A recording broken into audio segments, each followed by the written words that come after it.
Good evening. I'm going to open this meeting. My name is Councillor Dan Johnston. I am the chair of the Development and Planning Applications Committee here at Merton Council.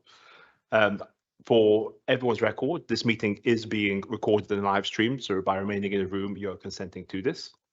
Can I first begin by asking, are there any apologies for absence? Nope. Fantastic. Are there any declarations of interest? Great. Can I please ask if the minutes of the meeting held on the 18th of June 2026 are agreed? Great. I will go to our first application then, which is Majestic Way. Can I please ask the lead planning officer, Wendy, can you please introduce this application? Yes. So I just want to double check everyone can hear me. Yep, we can hear you loud and clear. Yeah, great. Good evening, councillors and members of the public. I will now take you through the scheme at Majestic Way. Before I start, can I just draw your attention to the mod sheet accompanying this application? So for those not familiar with the site, this site occupies, sorry, Jade, can we go to slide? Yeah, thank you. For those not familiar with the site, this site occupies the former Morrison supermarket site and shops in Mitcham Town Centre, and includes the car park and the car park ramp to the rear. The site is situated in Mitcham Town Centre, is sited east of London Road and adjoins Fair Green. It is sited to the north of Market Square and the Grade 2 listed clock tower. The site sits in a pivotal location and offers a significant opportunity to reinforce Mitcham's identity, enrich the public realm, and promote a welcoming, people-centred environment that supports everyday life and community activity. Next slide, please. So this slide shows the site designation. It's in Mitcham Town Centre, is in a primary shopping area, is an allocated site for mixed-use development. It's in a highly sustainable location with a PTAL 5, and it's not in a conservation area. It's in a flood zone 1 and an archaeological priority area. Next slide, please. So a bit of a background on this proposal. This scheme has been to two design review panels. One was held before the application was submitted in February last year, and a recent one was held on the 3rd of June this year. In the February DRP, the panel gave it a red rating, as they considered the scheme lacked local context, as it could have been anywhere. Also because the elevations lacked relief. It created a very long elevation and was considered to be an overdevelopment of the site. Whilst Clarion proceeded to submit the application towards the end of last year, officers did not feel had fully addressed the first set of DRP comments.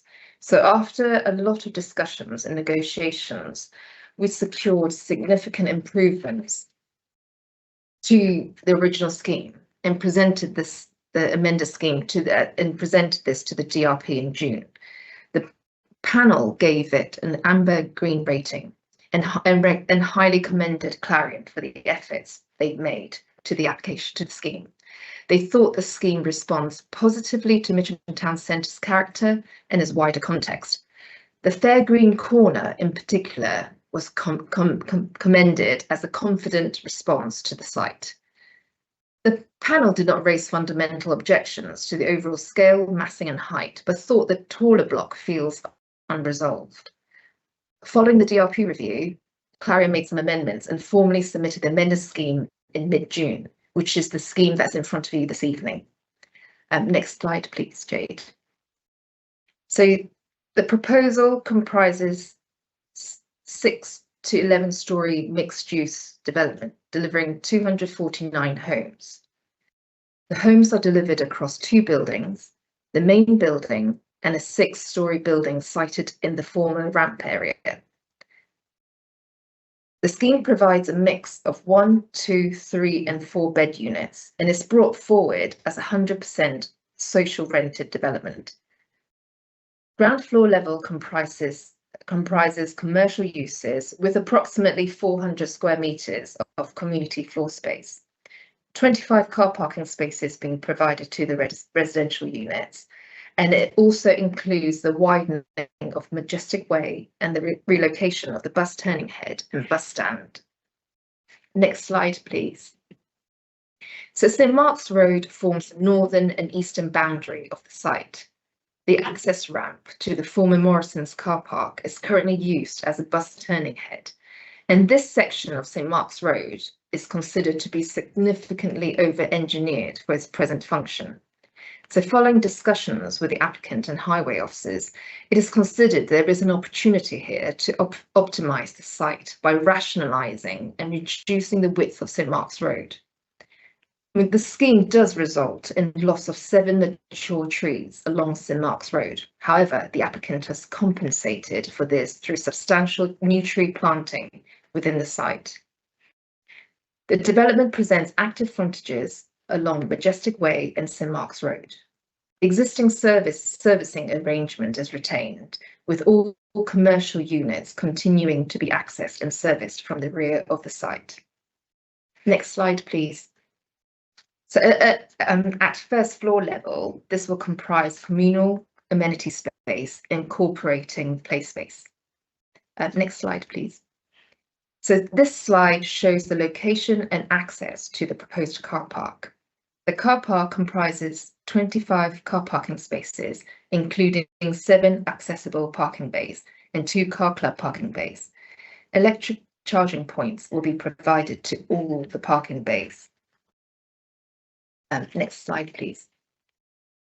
This slide demonstrates the local context study undertaken by Clarion. Along London Road, the study picked up on the Dutch gables evident along London Road and on the adjacent White Lime pub. The scheme has incorporated the Dutch gables along Majestic Way elevation as illustrated in the CGI on the next slide. Next slide, please. Yeah, we'll move to the next slide, please, Jade. Thank you. So this slide shows the brick pattern examples along London Road. And Clarion has incorporated the stripes on the White Lime pub into the site. Next slide, please. So the following CGIs illustrate how the scheme draws directly from Mitcham's local context. The DRP considers this design approach and the design of the building on the Fair Green corner to be a confident response to the site. So the next few slides present views of the proposed Majestic Way elevation. The design introduces an active frontage, creating a more engaging street environment that supports movement, visibility, and everyday activity. Next slide, please. Oh, yeah. Great, thank you.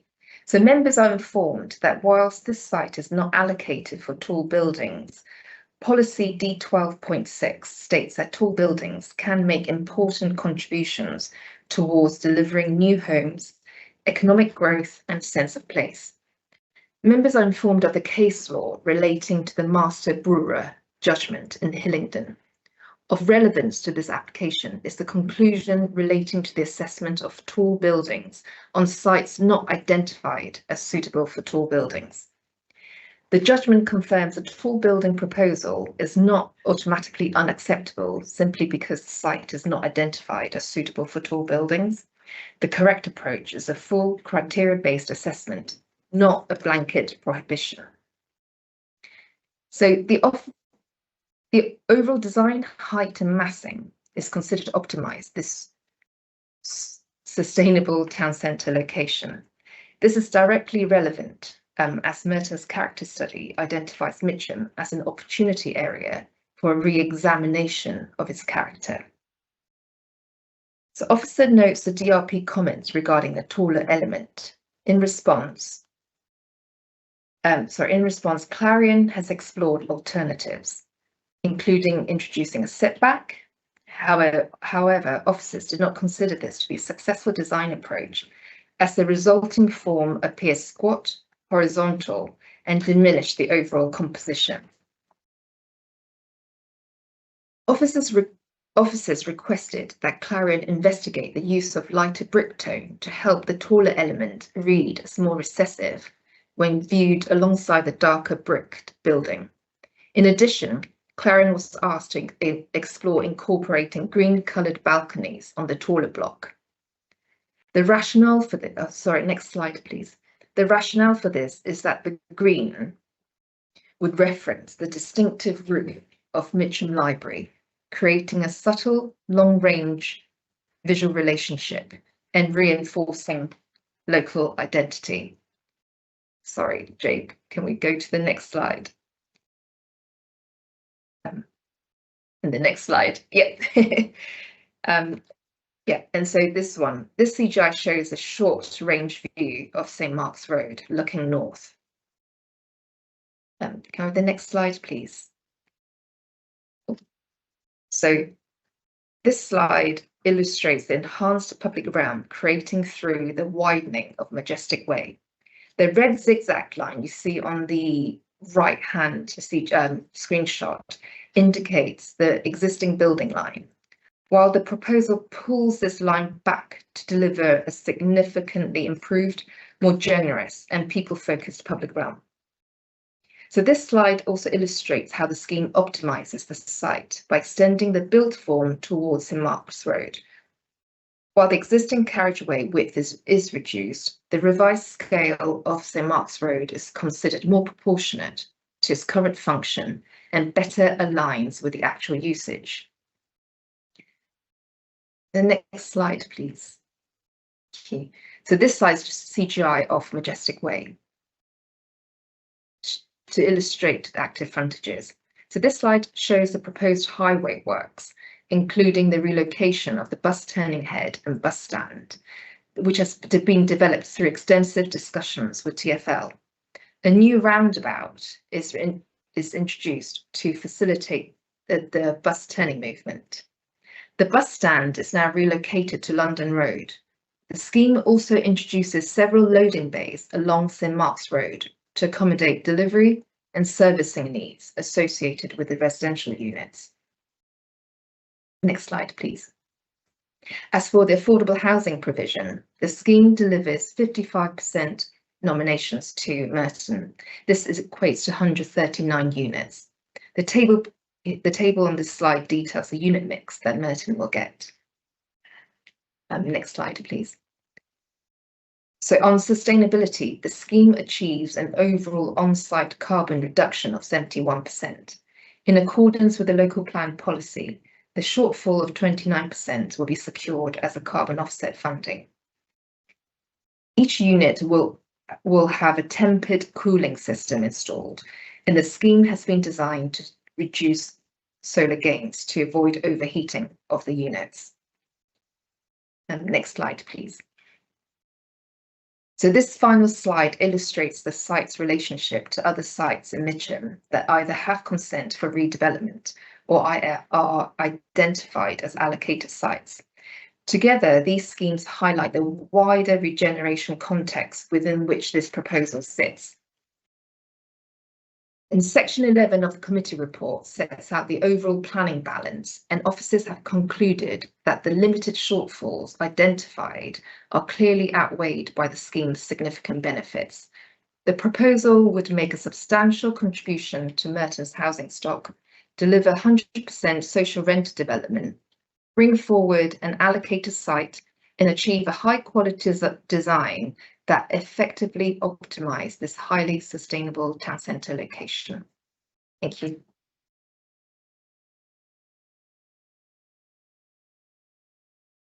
Thank you very much. Can I please ask the first person I have on my list to speak, which is Tony Burton from the Mitcham Cricket Green Community and Heritage. You will have 3 minutes to speak. Your time will be marked on with the traffic light system. When your time is running low, it'll be amber. When it's out, it'll be red. Thank you. Thank you. I'm Tony Burton, Secretary of Mitcham Cricket Green Community and Heritage, the local civic society. I'm here to ask you to turn down Clarion's plans for Majestic Way. The future of Majestic Way is the defining opportunity for the future of Mitcham. It could not be more important. We support the ambitions for the site set out in the new local plan, agreed after 7 years of public debate. We were reassured when Council Leader Ross Garrod wrote to us saying, like you, I believe any plans for Majestic Way should reflect the ambitions of the local plan, delivering high quality design that is in keeping with the area and its heritage. The harsh reality is that Clarion's development is in fundamental conflict with multiple policies in the local plan. We regret you must make this decision against the recommendations of officers and with the looming possibility of the Mayor getting involved. And understand this means you must be crystal clear in setting out your planning grounds. I'm pleased to say, as someone who reviews planning policies for a living, the policy conflicts at Majestic Way could not be clearer. So here are just some of the planning grounds on which you can safely turn this application down. 1, the incontestable conflict with the local plan site allocation. This sets a limit of 6 stories. And contrary to your officer's report, local plan policy D12.6 does not allow for tall buildings to come forward in locations not previously designated. In Merton, tall buildings are, quote, only acceptable in designated locations, and Majestic Way is not one of them. 2, the design that needs to be exceptional is mediocre at best. The late attempts to Mitchumify the architecture with white stripes, gables and green balconies are trite. What works in low-rise Mitcham does not work on a high-rise block. 3, they fail to meet the required urban greening factor. Almost is simply not good enough. 4, the vaunted increase in community space remains much too small. It still opens onto a loading bay, and in the small print of the conditions, Clarion need only try to find a community occupier for a year before it can be turned into commercial space. 5, nearly 1/3 of the flats will be single aspect, and many cannot open windows because of security or noise. Policy simply does not allow single aspect flats, which depend on mechanical ventilation. Mitcham has never been hotter. We cannot consign another generation to overheated homes. 6, as local head teachers have said, this development will be completely overbearing. Only half the rooms assessed in St Mark's Primary School will meet official daylight standards, and overshadowing is everywhere. As if this wasn't enough, there is recognised harm to listed heritage assets. Officially uncomfortable wind speeds will be introduced into Mitcham for the first time, and Clarion has done nothing to stop the blight it has caused by closing Majestic Way shops. Clarion is pushing its ambitions onto Mitcham too quickly. It didn't wait for the report of the design review panel before submitting. In a classic understatement, the panel concluded that further work is required. This has given you just some of the reasons why you can approach a refusal with confidence. We ask you to do what's right for Mitcham. Thank you very much. Can I please ask the applicant, Brian Ham, to speak? You will also have 2 minutes. I'm Brian Ham, Project Director for Clarion's Merton Estates Regeneration Programme, and I'm delighted to present this transformational scheme for Mitcham. The former Morrison store has been vacant since March 2023. The supermarket site was unwanted and no longer met the needs of the town centre. Clarion acquired the site as a rare opportunity to bring a prominent brownfield site back into use, delivering genuine town centre regeneration for Mitcham and supporting our wider estates regeneration programme. Significantly, the scheme provides modern, flexible retail space for a curated mix of quality operators, more than 400 square metres of community space offered rent-free, and a wider, greener, Majestic Way. These uses and homes will bring regular footfall and spending throughout the week. Clarion has also agreed £60,000 for town centre projects during construction, supporting Mitcham's economy while the scheme is being built. The proposals will also deliver 249 homes, all for social rent. At a time of acute housing need, this represents a significant contribution to Merton's supply of genuinely affordable homes. On first letting, 55% will be allocated through council nominations, with the remainder rehousing residents from our estates regeneration programme. And all future relets will go through council nominations. Like Station Road, our first regeneration accelerator scheme, the Majestic Way proposals will give residents the choice to move sooner, allowing the regeneration programme to progress quicker, bringing forward more and larger social rent homes on those sites. We've recognised concerns raised around the scheme, including height and its relationship with St Mark's Primary School. We have listened and worked closely with Merton officers, and we've engaged with local businesses and residents, with the design review panel and with the GLA to address these matters. This has led to design improvements, including a much larger community facility, and we were very pleased to see the design reviews panel improving from red at the first review to amber to green in June. This is now a design for Mitcham, responding to the town centre's character and identity. The proposals have been assessed thoroughly and objectively in the officer report, which, as you just heard, recommends approval. Clarion is ready to move quickly. We have the funding, we're in negotiations with contractors, and subject to planning approval and the necessary agreements, we intend to begin demolition in February 2027, start the main construction works in October, and complete the development by 2029. Majestic Way is first and foremost an opportunity to renew Mitcham Town Centre. It responds to the Council's vision and site allocation in the recently adopted local plan. It will deliver a stronger high street, a valuable new community asset, improved public realm, and 249 much needed and high quality social rent homes. We would be delighted to receive your support. Your time. Thank you. Thank you very much. I'm now going to open the floor to questions, and I'm going to begin myself. We've heard some powerful representations, not just from Tony in front of us right here, but in the pack that we've all received and have read cover to cover. And we've been hearing loud and clear, this site has not been identified for a high-rise building in the local plan. It is not something that's been identified as suitable. What planning considerations are there in this application that can overcome this major red flag?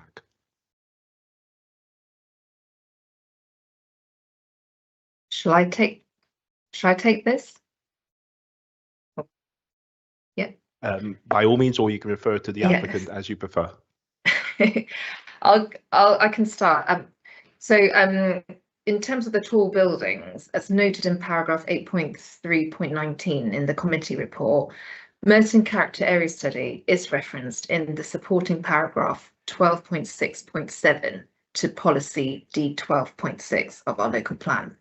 Merton Character Study identifies Mitcham as an area requiring renewed examination of its townscape character and highlights significant opportunities to repair, reinforce, and sensitively intensify the urban fabric.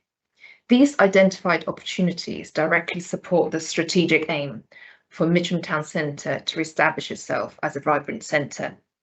Members are also informed of the Master Brewer judgment, where the case concerned is a mixed-use scheme, including buildings up to 11 stories, where the Mayor granted permission after taking over the application. The local authority challenged the decision on several grounds, including their misinterpretation of the London Plan Policy D9, because the site is not in a location identified as suitable for tall buildings. So relevance to this application is the conclusion relating to the assessment of tall buildings on sites not identified as suitable for tall buildings. The judgment, like I sort of mentioned previously, is like the judgment confirmed the tall building proposal is not automatically unacceptable simply because the site is not identified as suitable for tall buildings. The correct approach is a full criteria-based assessment, not a blanket prohibition. So turning to Merton local plan, our own local plan policy D12.6, again noted that the site is not allocated for tall buildings. But the Master Brewer judgment does confirm that allocation alone is not determinative. Therefore, the proposal must be assessed on whether the tall building is appropriate in this specific context. So in this context, as set out in the committee report, the proposal has demonstrates compliance with tall building policy through policy criteria compliance in terms of the submission provides adequate information addressing the criteria within part 4 of our policy and the London Plan Tall Buildings policy. So this ensures a full consideration of the visual, townscape and heritage impacts, which is consistent with the strategic and local policy expectations. And the applicant has also undertaken a comprehensive townscape analysis. Whilst the specific 3D modelling has not been submitted, a detailed townscape assessment has been provided, which including short, mid and long-range views. So the analysis clearly evaluates the proposal's relationship with this wider setting, including its impact on heritage assets, such as locally listed and listed buildings. And these verified views enables officers to undertake a robust evaluation of the proposal's visual impact across the borough and beyond, which far exceeds what a 3D model can achieve with that context. So again, further drawing on the draft NPPF, it clearly supports the high density development, particularly in the urban, brownfield and well-connected locations such as this site. So in addition, not only is this a site in an urban location, a sustainable location with PTAL 5, and is a brownfield site, it is also allocated for mixed-use residential-led scheme.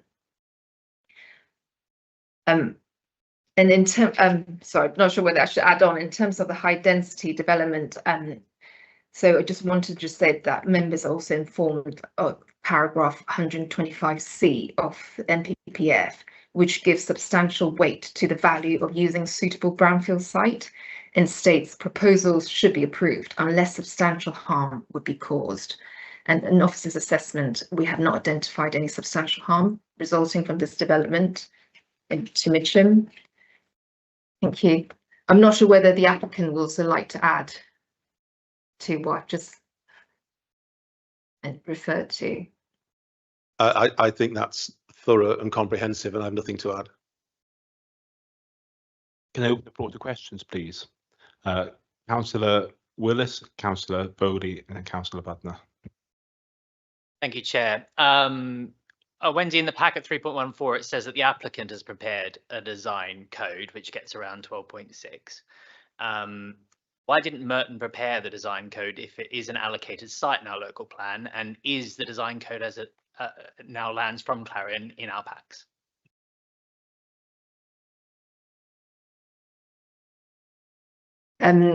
Yeah, there is no requirement for Merton to prepare design code, and we didn't undertake that for this site. So with the applicant, with their proposal, we've asked them to submit design code to demonstrate the site is suitable for tall buildings. Thank you, Chair. I mean, I'm going back on this. Really, the local plan allocation MI8 identifies this site as having a capacity of 60 to 160 homes. You know, the planning evidence. So we're going on this judgment as to why there's 50% more homes. Wendy, can I ask that? Yes, of course. Yeah, this has been a query and a concern raised by a number of objectors. And it's noted that while the number of dwellings exceed the quantum identified in the local plan allocation, the site does exhibit all the characteristics of a location capable of supporting higher density developments. Members are also advised that the local plan sets an indicative housing number for the site, which provides an appropriate degree of flexibility in how a scheme may come forward. So this allows proposals to respond to site-specific opportunities and constraints while still delivering the strategic objective of the allocation. Just also want to note, members to note that Mitcham has been identified to provide approximately 3,300 new homes during the plan period. And further, the draft London plan, whilst limited weight has been given in the committee report, it is clear that the emerging direction indicates that Merton is likely to face a higher strategic housing requirement than the current local plan figure of 918 homes per year. Thank you. Thank you, Chair. I want to move on to something that's been relating, we can all relate to with the hot weather recently in London. My question sort of arises from my own experience. I live in a modern apartment building in the borough, which has an MVHR system and a summer bypass in my flat. But during the prolonged heat waves, I found that the summer bypass simply brings in hot outside air. So in conditions like we've had this summer, its effectiveness can be quite limited. On page 196 of the report, it refers to development having a cooling module and a summer bypass. Could officers explain the distinction between the two elements, or are they simply the different descriptions of the same thing? I appreciate it's not air conditioning, but does the cooling module provide any active cooling beyond the summer bypass? And what sort of level of cooling should future residents expect during prolonged periods of hot weather? And just one more thing, worth noting that the draft London plan allows for air conditioning in certain cases. So I wonder if, based on that, whether alternative cooling methods should or could be considered. In terms of the detail of the cooling, is it possible for me to direct that question to the applicant's technical team? Because to just so I don't get it wrong. I'd be happy to respond. There is a cooling coil that's attached to the MVHR, which gets the temperature down. It's set at about 25 degrees. So when the temperature goes above 25 degrees, the cooling coil pulls it down to 25 degrees. And the capacity, the maximum capacity for reduction of the internal temperature compared to the external temperature is something like 14 degrees. So it could be as hot as 39, 40 degrees outside, and your internal temperature will be pulled down to 25 degrees. It isn't a full-blown air conditioning system because it won't go below 25 degrees unless it's set lower. But it's you might regard it as an eco version of air conditioning because it only uses about a third of the electricity that a full-blown air conditioning system would use. So it's a sweet spot between not having a heavy carbon footprint, but also being able to bring the internal temperature down in extreme hot weather to a comfortable level.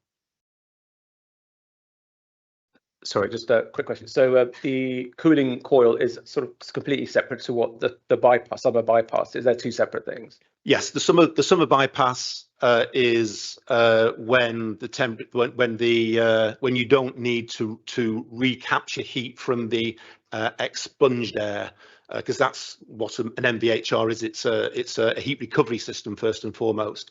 So if the temperature is warm enough outside that it doesn't need to be recovering heat from your waste stale air out of your bathroom and kitchen, it just brings in air from the outside, typically 19, 20, 21 degrees, something like that.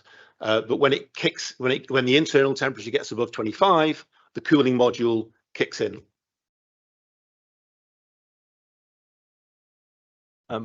I think I'd like to come in here with a question if I can, because I saw in the packs that this application will mean that Clarion will forever be part of the beating heart of Mitcham. This is a site in the centre of Mitcham town, and yet I noticed, that you'll be almost a shepherd to a certain extent of what's is in a big site here. And I've noticed all the shops got closed in January this year. You've mentioned that the construction, should anything happen tonight and should this be passed, would only begin in February. Why have you closed business early in Mitcham Town Centre? And is that indicative of the attitude and the approach you'll take to working with partners in Mitcham as part of this development?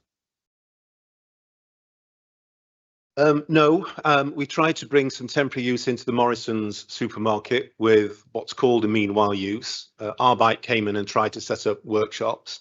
It didn't work particularly well. There wasn't the demand there that they have experienced elsewhere in London, so that didn't work particularly well. We had to terminate the leases in order to get a start on site, subject to getting a planning approval.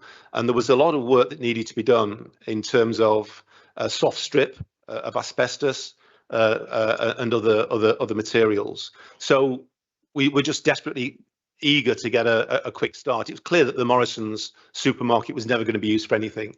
It wasn't even being used for effectively as a meanwhile use. So it was a lead weight around the whole centre. It created problems in terms of the heating system, the security system, all of which was integrated. But with a big white elephant empty unit in the middle, the rest of it simply wasn't viable. So we terminated those leases. And we're just anxious to get on and get things moving as quickly as we can. I should say that we do work very closely with Mark Warren, who's working to try and help to stimulate activity in the town centre, and we'll do all that we can to try and help maintain trade during this, what we appreciate is a difficult construction period. I mean, Mark Warren's a real asset to Mitcham, but I don't understand how, if you were now in July and you wanted to get going with this, but when you close the shops in January, I I want to talk a bit about the Mitcham Town Centre Regeneration Fund, because this is an example of partnership working about making this happen. I noticed that the allocation of £60,000 is proportionate to what we saw with the gasworks sites development. But the reason why this happened for the gasworks sites is recognition of the impact that this will have upon the town centre, the beating heart. The gasworks is close, but it is not the literal town centre. So it sticks a bit in the mouth that we're holding the gasworks figure as the benchmark when actually they are not as close to the town centre as this development is. Surely £60,000 is something that can be improved upon rather than the what we see right now. The £60,000 is derived from what we would normally spend on a project of this scale to try and get impact benefiting the local community. But look, if there is a strong material case for us doing more, I'm sure that I can take it back into the organisation to argue the case. We just need a coherent way to assess the whatever is being asked for. I'm not here. I can't write to be able to write a blank check tonight. But we do recognise fully that it's imperative that we keep Mitcham Town Centre ticking over until we can bring along the good quality new shops with the curated mix of retailers that we want to find. Whatever that turns out to be, which we'll do in collaboration with Mark and your other officers. So I can't write a blank check here tonight and say money's no object, but we will certainly be listening and responding positively because we have a long-term future to make this work. Can I just go on this regeneration fund? I note that right now the fund will be distributed by Clarion, but Brian, you are also aware that Mark Warren, he is a real asset to Mitcham. He knows Mitcham so well. The council has this institutional knowledge about what works well for Mitcham. Surely the best distributor of the fund would be the council and not Clarion. Look, we've had a good working relationship with Mark, and we look to him for ideas to put things forward. There isn't an antagonistic relationship there. We wouldn't do anything that wasn't wanted by Merton. This is a collaborative effort to get it going. It's just important for us that we see the benefit of the expenditure and that we can curate that activity jointly with yourselves. So collaboration will be the watchword here. I'm sure there'll be plenty of opportunities for collaboration, as forever you'll be a part of the beating heart of Mitcham. But the council are the ones that know this area best, and they're the ones that know where this money can go and quickly. But I realise I'm asking a lot of questions now. I will open it back to the floor. Councillor Shearer, I see your hand, and then I'll go around the room. Thank you, Chair. I do actually have 3 questions. So happy to take your guidance over whether I could do the 3 now or whether... I am not a hypocrite. I recognise I asked more than one, so go ahead. Okay, well, I've got 3 questions then. So just coming back on the shops, we have just heard that I think it was a bike shop had come in, tried to set up and didn't find that economical to continue. So what guarantees that we have that in future these proposed units won't suffer the same fate and will in fact be used by businesses that are beneficial to the community? Secondly, there are 25 car parking spots allocated as part of this development, I think, for Eastfields. Should residents in Eastfields not wish to take those spots up, is there any possibility for those in the Majestic Way development to have those spots instead? And thirdly, on a more positive note, it's actually great to see that this is 100% social housing. So I guess this is probably more for Wendy and for Clarion. What can we do more to work collaboratively in the future to get more more developments of this sort, where there's a high proportion of social housing allocated. Obviously, you know, there are lots of pros and cons in this development, but I would say one of the strong pros is that prevalence of social housing, and certainly I can speak for myself, and probably some of my colleagues in the Labour group would share my enthusiasm for this level of social housing.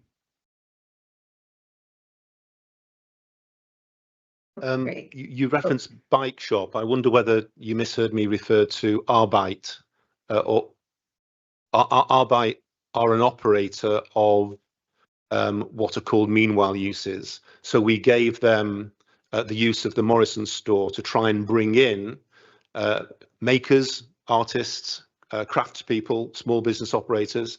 We gave them that space to try and get some activity in the Morrison store, and they partitioned it out, but unfortunately it didn't work as well in Mitcham as it has done, for example, in Hackney, where they started off. So it was a very particular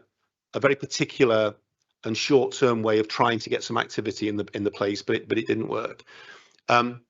We've used the consultancy services of a very good outfit called A&D that we rate very highly for helping us to think about the kind of operators that will come in. And the units have all been designed flexibly so that they can appeal to small local independents. Now, if somebody like a Tesco or a Sainsbury's wants a neighbourhood store, we've certainly got an ability to accommodate a grocer of a smaller scale. Certainly not to the size of Morrison's, but certainly that will take up maybe 2 or 3 of the units. But our intention is to find and work hard to find the local independents that want to go in there. The commercial underpinning of the retail space is not critical to this scheme. So it's more important that we get it used properly rather than getting a rapacious rental income off those retail units. It's about curating the use to make it work rather than seeing it as a cash cow. It's the social rented housing, which is the generator of income that justifies the expenditure on this scheme. I missed the second point because I was just consulting with a colleague who made the point about Arbite, so I might ask you to repeat that question. On the third one, what else for more social rented units? The Merton Estates Regeneration Programme is aiming to increase by 50% the number of social rented homes on the 3 estates, Highpath, Eastfields and Ravensbury, than were there previously, including these 2 accelerator sites here and at Station Road in Colliers Wood. So that's a 50% uplift in social rented homes. But our goal is to double the number of social rented bedrooms, because the units that we're building are generally bigger than the smaller units that we're taking down. So it's absolutely in our DNA to try to provide a big increase in social rented homes on the regeneration estates. That's just what we do. It's our core business. But I did miss the second question, so if you... Yeah, and just coming back on the point around AD, so you've commissioned that report to look into what types of businesses could come in. It'd be great to hear exactly what types of businesses were identified, whether it's bakeries, coffee shops. Indeed, indeed, that's exactly what it was. The key for us is not to, get another Costa, but to get an independent coffee shop. It's not to get a Greggs, but to get an independent baker. And that's all about using their skills in curating the mix to try and make Mitcham Town Centre attractive for people to want to go there and spend their money. You know what it was like beforehand. Very few quality operators in there, lots of charity shops, etc. That's the polar opposite of what we want to achieve on the on Majestic Way. So we'll be working really hard to get the curation of that space right. Yeah, and the second question was around the 25 car parking spots that have been allocated, I think for Eastfields. So just asking whether or not those car spots, if they're not taken up by those residents, could be used by the residents of Majestic Way. Yes. I mean, it's feasible, although we have specified the number of car parking spaces based upon One of the most difficult challenges we face in rehousing people on the regeneration estates is that the new planning parking standards are a lot lower than they used to be. So a lot of our residents in homes which are going to be pulled down have cars, and a lot of them need cars for work. You know, they're the electrician, the plumber who's out on call. It's the midwife who's out on call. They're not commuters necessarily going into the centre of London, as a lot of planning policy tends to assume. They need their vehicles to do their job. So when we've assessed the need for car parking spaces in Majestic Way, we've based it upon the car parking usage that the residents who need to be rehoused already have, which is why it's higher than your planning policy would normally allow. If it materialises that a lot of people who are being rehoused don't bring cars with them, then of course it would be available for other residents in Majestic Way. But the priority will be to make sure we've got parking space for the relocated, rehoused residents off the regeneration estates. Right. Councillor Hoppinger. Thank you, Chair. I would appreciate clarification on whether the revised proposal introduce a new community use unit, use class F1 and F2 in place of one of the original proposed class E commercial units, as suggested by the new servicing condition. If so, could you also confirm whether the internal layouts have been amended accordingly, including the provision of appropriate toilet facilities and other accommodations required for the proposed use classes?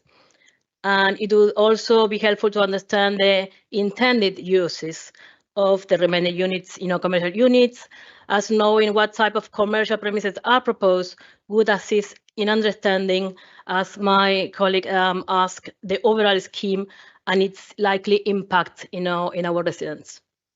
Thank you. There'll be retail units along Majestic Way, and then there is 430 square metres of community space. The key on the community space is to find an operator early on so we can build their thinking about the layout ideally into the build contract. If we can't build it into the build contract, we'll have to build it to what's called shell and core, and then the operator will have to come in and fit it out. But the ideal would be to find somebody as soon as we get to start looking for operators as soon as if we get a planning consent straight away, so it can be designed with them in use. That will then dictate things like the scale of toilets that are required. So if, for example, a community centre wanted to put some food and beverage in the building, we'll need to think about that as we start to fit it out, and that will have an impact on toilets and ventilation and so on and so forth. So it's really important to us that we identify with yourselves, subject to a planning approval, who could go into that space and fit it out bespoke for their use. That's the ideal.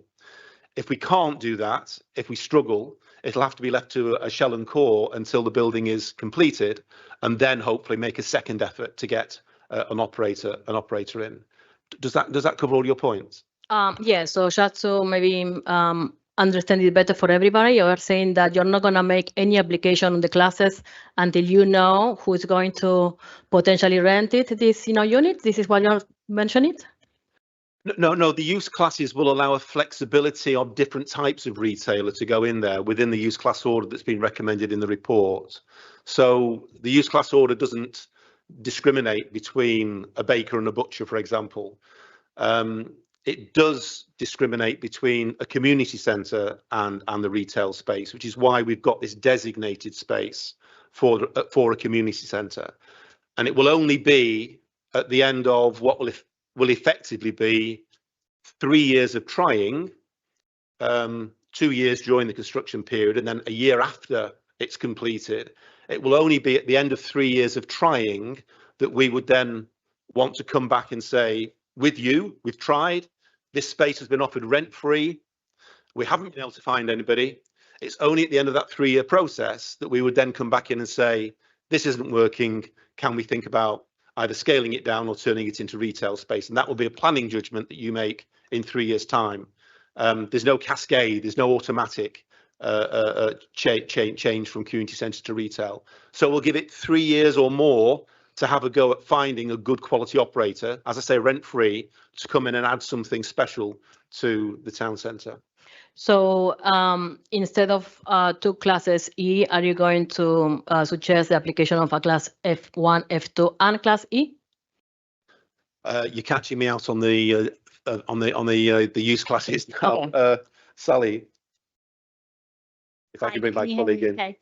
So the application is currently submitted, I think, as you've identified, to have the Class E for the commercial area of it, which that's a flexible use class, as Brian said, so you can have sort of many different uses in there. But separately, also, as Brian's mentioned, we've got the F1, F2 dedicated for the 423 square meters. So that allows for community use, but it also allows for sort of flexibility, potentially libraries, things like that. So we've submitted it on that basis to maintain sort of ultimate flexibility, but that's what the application will be approved on the basis of. That makes sense. Thank you very much. Councillor Braithwaite. Just a couple of questions, if you don't mind as well. One is on the single aspect units. Note that none of them are north facing, so they'll all have direct sunlight at some point during the day, all of them. How many have balconies? And if not, what other sort of methods of keeping the sunlight out and cooling them are? If that's questions for Wendy, I'll ask to answer and I'll come back to you, Councillor. The second one is... If that question's for Wendy, just so she can do it one at a time, I'll then come back to you immediately afterwards. Okay, thank you. Sorry, yes, in terms of the single aspect units, 30% are single aspect, and appreciated not none of them are north facing. They are the scheme has been designed so to avoid solar gain, and I note that in terms of the arrangement, all of the units provided have access to balconies, as well as the public amenity space, that not public but the communal amenity space at first floor level. And then also, in addition, that the balconies also the on the floor above can provide some shading for the units, for any affected single aspect units. Thank you. Also, for the commercial units, are there any sort of balcony or sort of canopies to shade it in terms of overheating?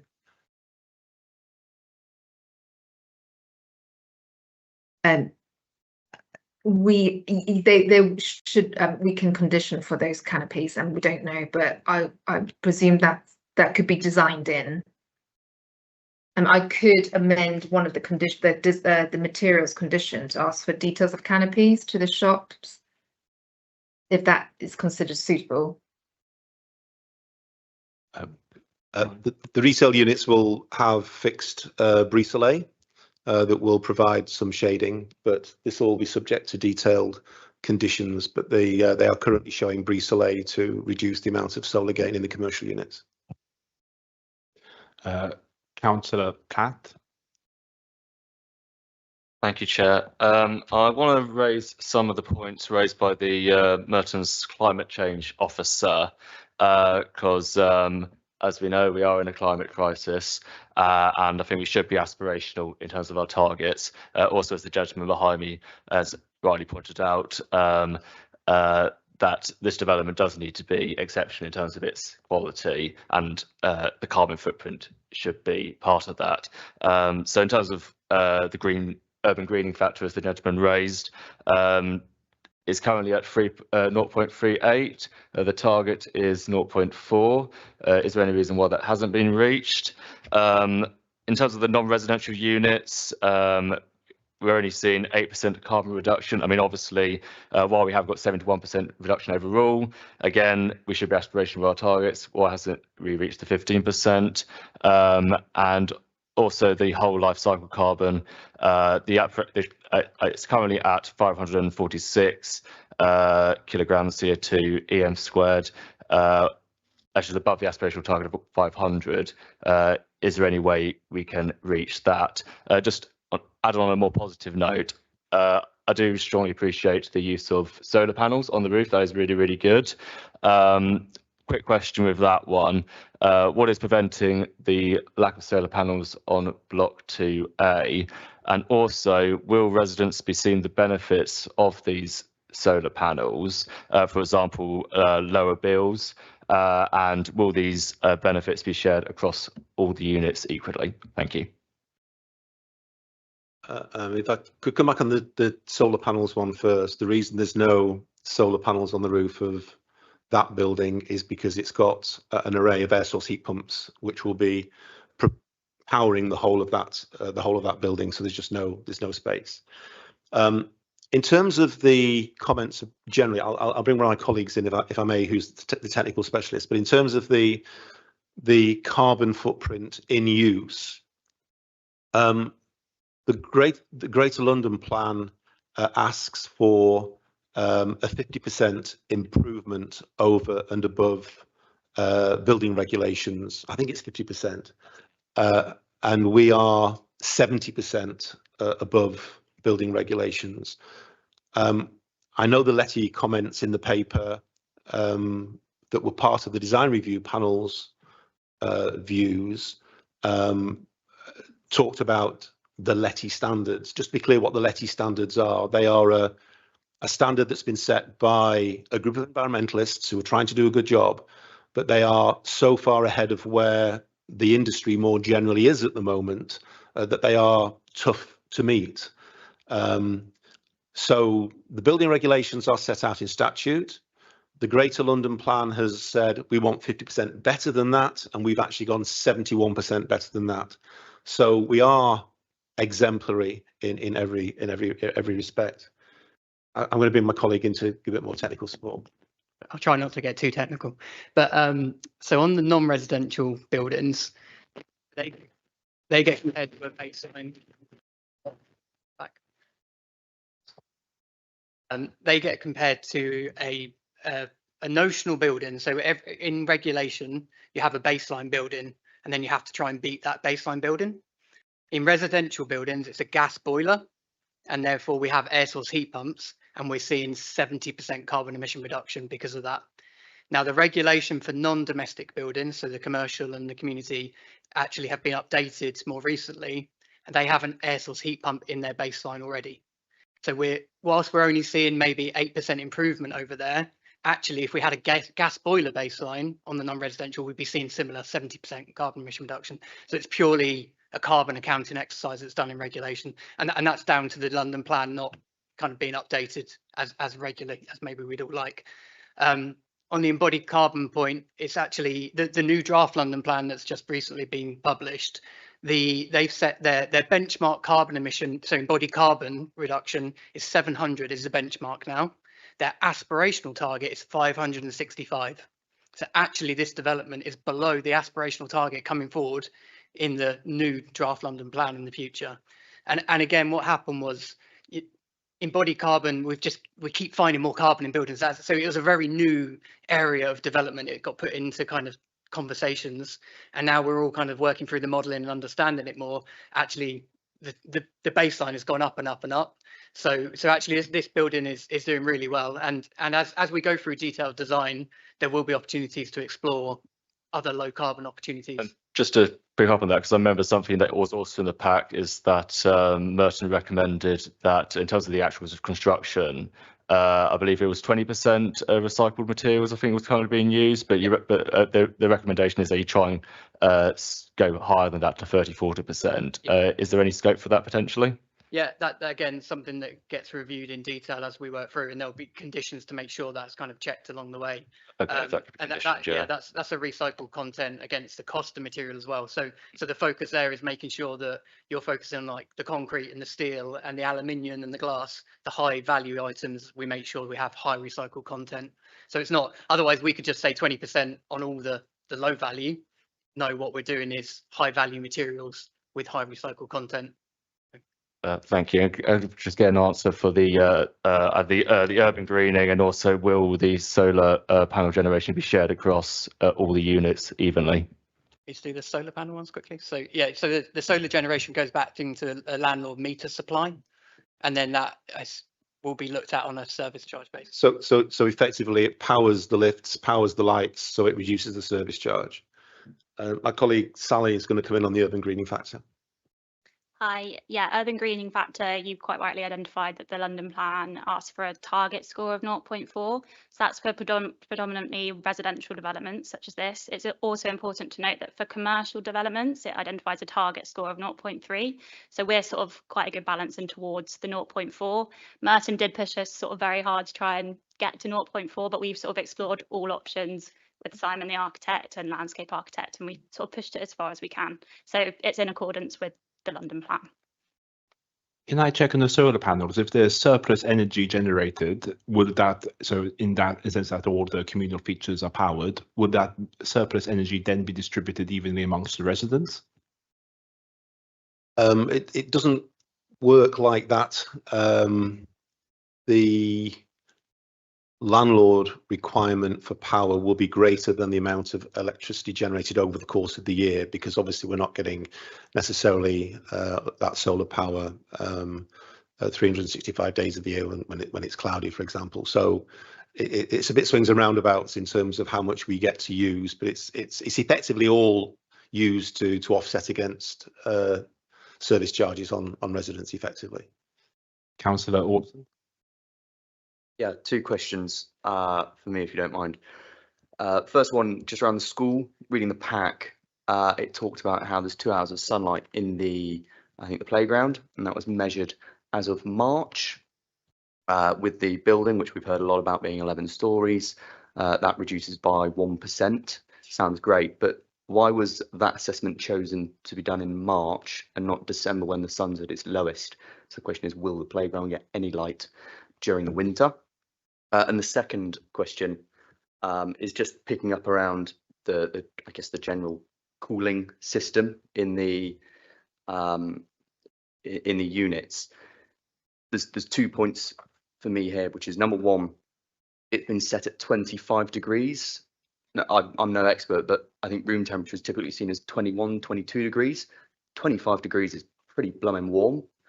And also, you talked about this coil. Are we talking multiple systems? So there's fallback options here if one breaks. I know, for example, heat source, air source heat pumps, they break quite often. So what if one breaks? Will it work? Will there be a fallback option, I guess, ultimately, to ensure that the temperature is regulated, especially in the upper floors of this development that has east, south, and west facing units? Thank you. I'll let my colleague come in on the sunlight in a moment, but first just on the, no, you come in first on the yeah. Hello. So the BRE guidelines are the guidelines that are set out for daylight, sunlight and overshadowing, and that says that on the 21st of March, being the equinox, or the equal days, that's when you should assess the level of overshadowing. But it acknowledges there will be in December and the latter months there'll be lower levels, but equally there'll be greater months as you get towards summer. So 21st of March is the guideline set out date, so that's the one we've used. Understand that, but I guess if we think about the summer, we have summer holidays, so the playground's probably not in use. In the winter, we have typically, what, 2.5 weeks of a holiday period. So there is a chance, I guess, here that that playground will, and therefore the school will see no sunlight during the winter months. Is that what we can probably take from your response? No, I don't think so. We haven't assessed that, but it's acknowledged the sun is lower in the sky and its trajectory is lower through the winter months. So there would be less sunlight available, but we haven't done the comparison. I think the guidelines set out that it's March for that reason, but acknowledge there could well be less sunlight in those months. I actually wanted to pick up some of the points about the school and the playground, because I note in paragraph 8.4.62, it talks about the high rise and the issues of overlooking and overshadowing of the playground, and it says that the mature trees that will be there prevent some relief from that. And yet in paragraph 8.14.3, we talk about how the trees on St. Mark's Road are getting all removed. So how is it the case that the trees will provide some relief from that, and yet later on the trees are all getting removed? What measures are going to be? Yeah, you please explain that. Can I come back on the cooling point first, which was the question that we didn't finish off? It can be set lower than 25, but 25 degrees internal temperature in the summer is regarded as a reasonable benchmark. But it can be set lower than that if that's is something that residents, if they say, look, it's too hot, you need to turn it down, then we can reset the system to a lower standard than that. Residents have control over whether it's on or off in their apartment, but it is just an on-off switch. Otherwise, they'd be trying to get down lower than we're able to cope with. So it'll be a building-wide figure that we set. But if it needs to be lower than 25, we can set it lower than 25 if that turns out to be the requirement.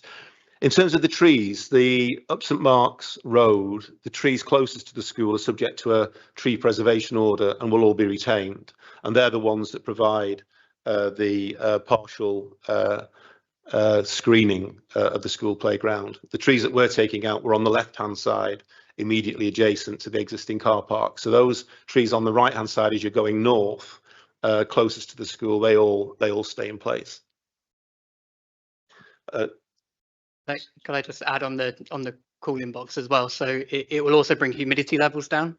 So it's not just about, as we know from this summer, the humidity is often almost worse than the temperature. So it brings humidity down as well as temperature. And we're setting at a point where it's the running cost is affordable as well, because obviously the lower the temperature it tries to be set at, the higher the running cost. And we want to make sure that for affordable residents, that it doesn't become unaffordable, but we can maintain a comfortable temperature for them. That's been the priority. So can we just cover the other part of the question, which was around what happens when it breaks?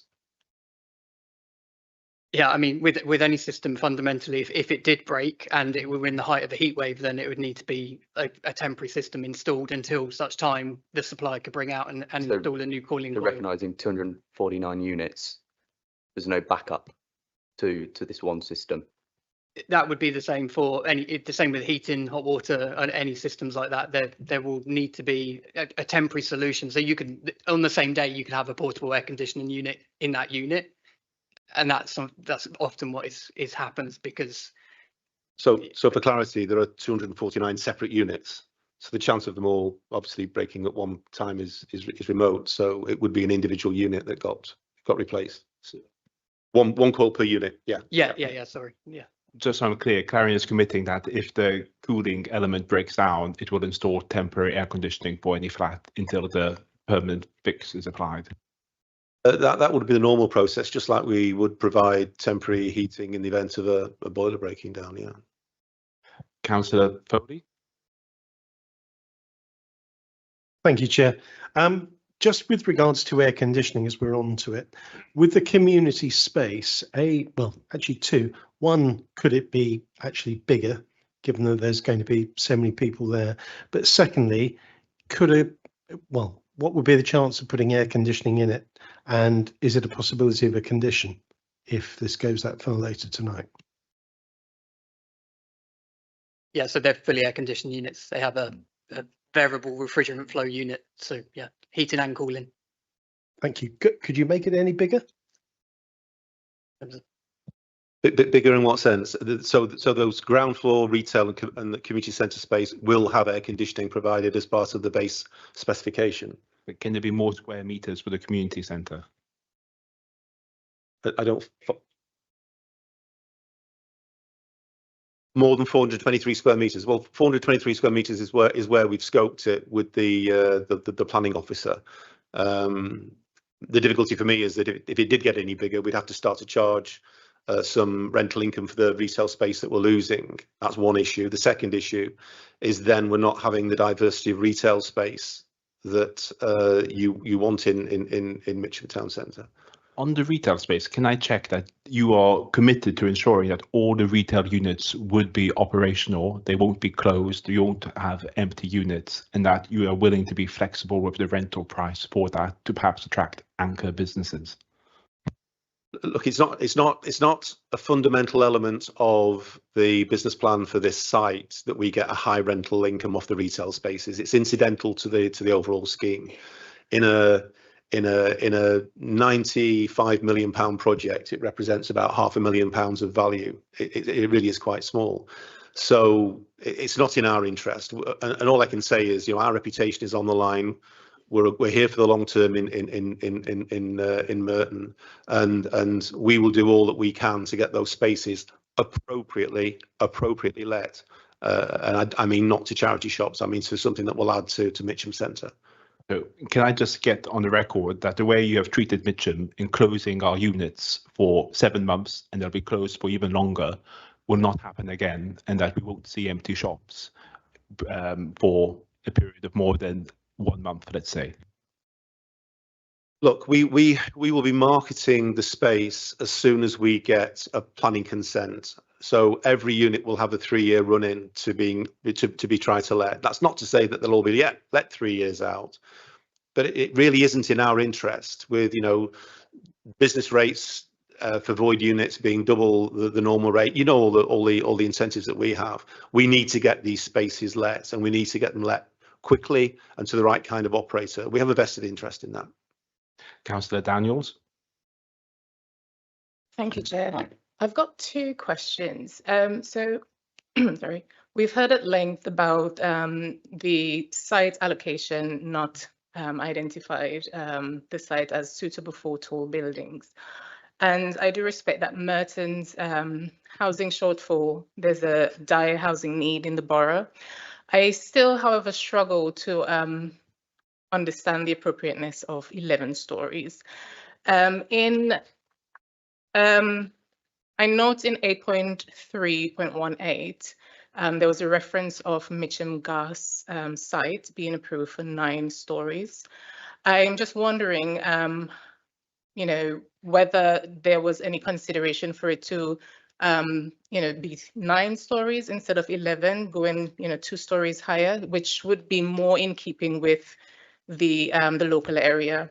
And my second question, under the agent of change principle, applicants are responsible for mitigating measures that arise from development.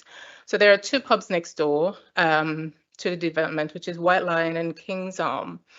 What steps will the applicant take to ensure that residents in the development are protected from, let's say, noises in the area? For example, noise complaints? Thank you.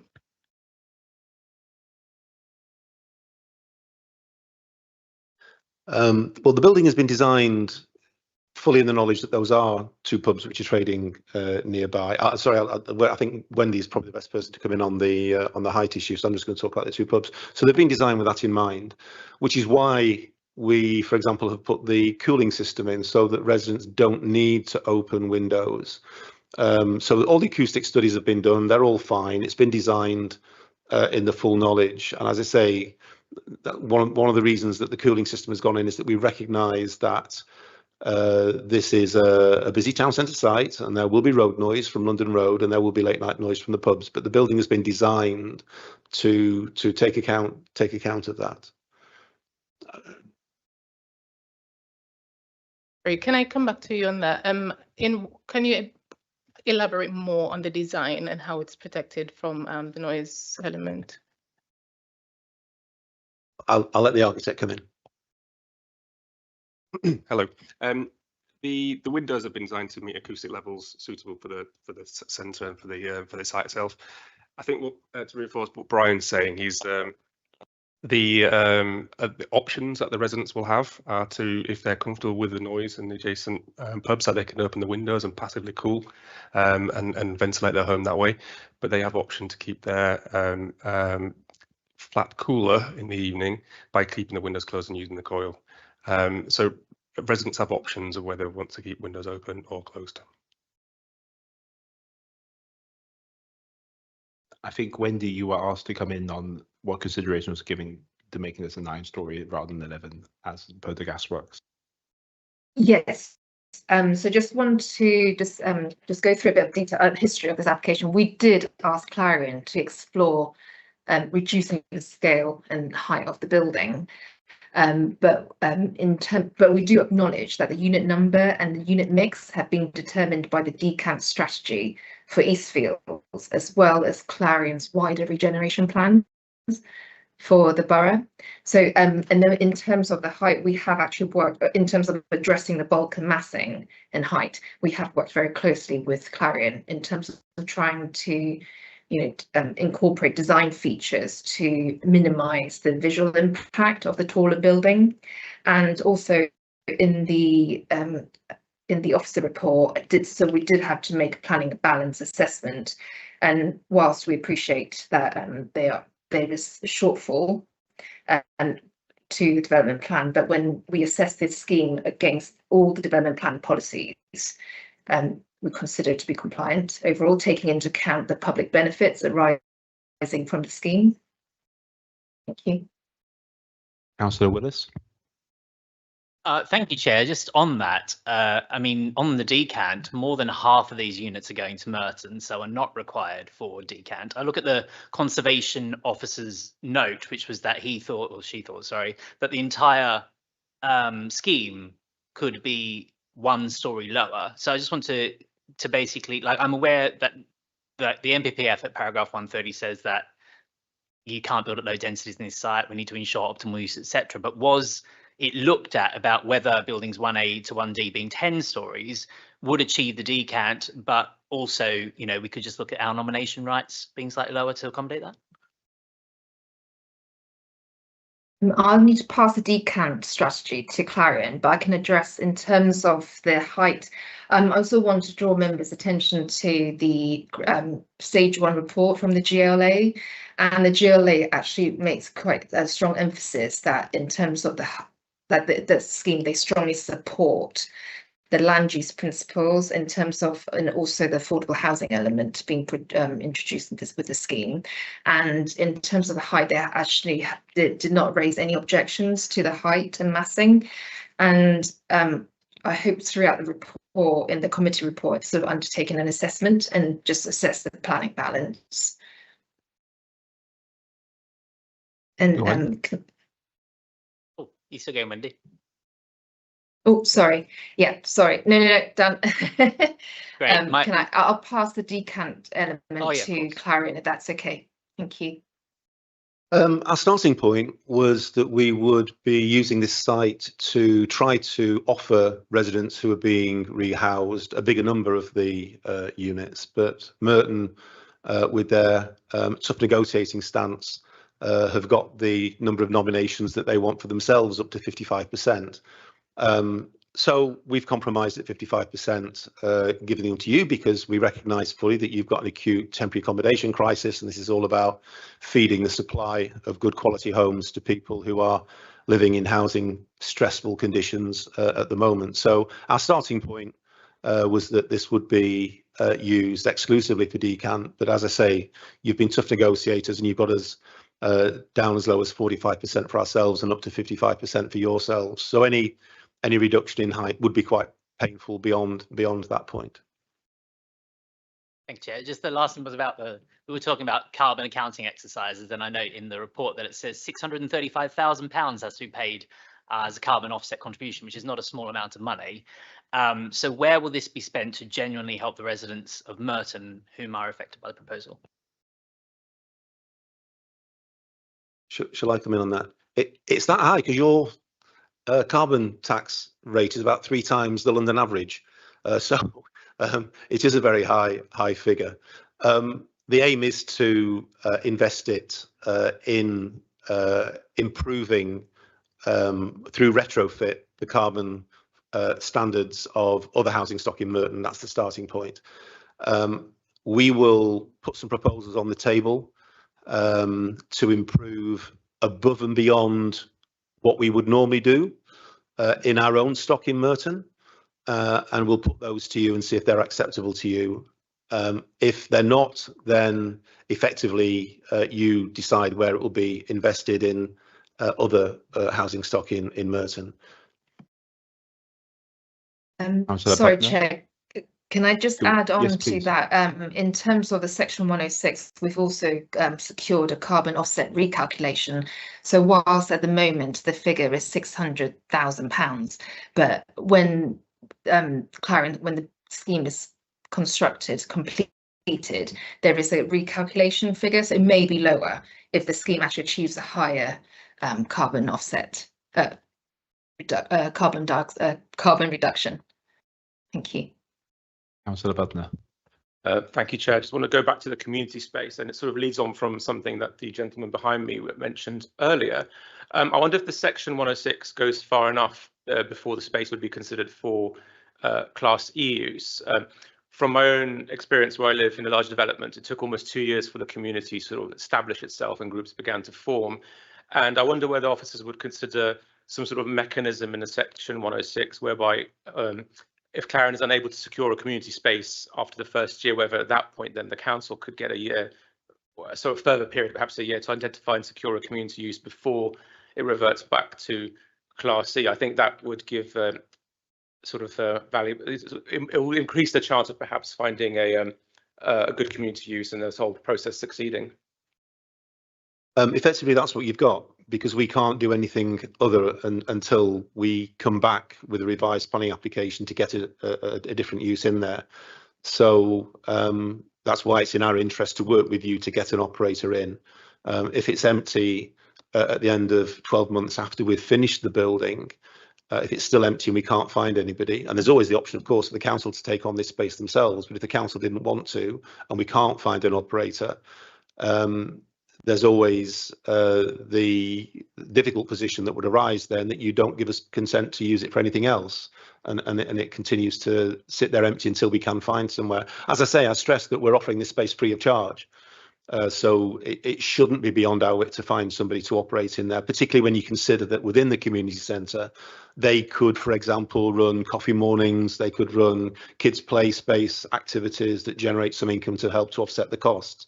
But we need to go through all of that process to work with you to try and find an operator that you're happy with, that gets the space used in the best way for Mitcham. And all sorts of ideas have been thrown around, whether it could be a third sector cinema operator could have some space in there for pop-up cinemas, for example. Well, you know, we're not against that. Fine, if there's a demand for that and we can find an operator for that, let's go and try and find somebody who can do that kind of thing.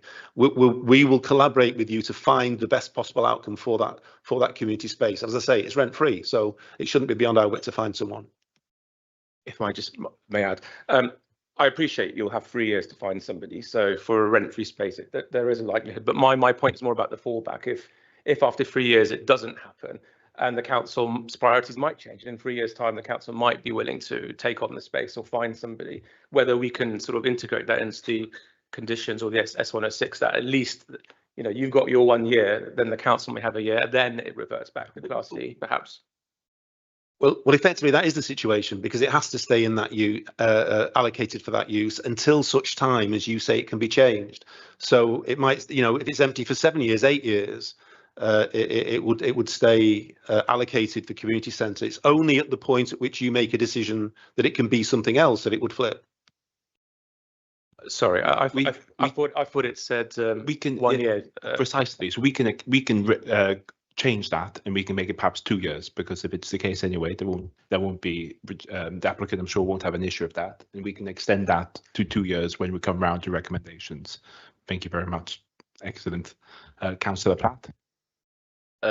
Also about the community space, just we're looking at the plan. My question is, because on the plan we've got the community space, and then we've got this corridor behind it, which I guess links it to the shared service yard. I guess first question is, does that corridor count as part of the space?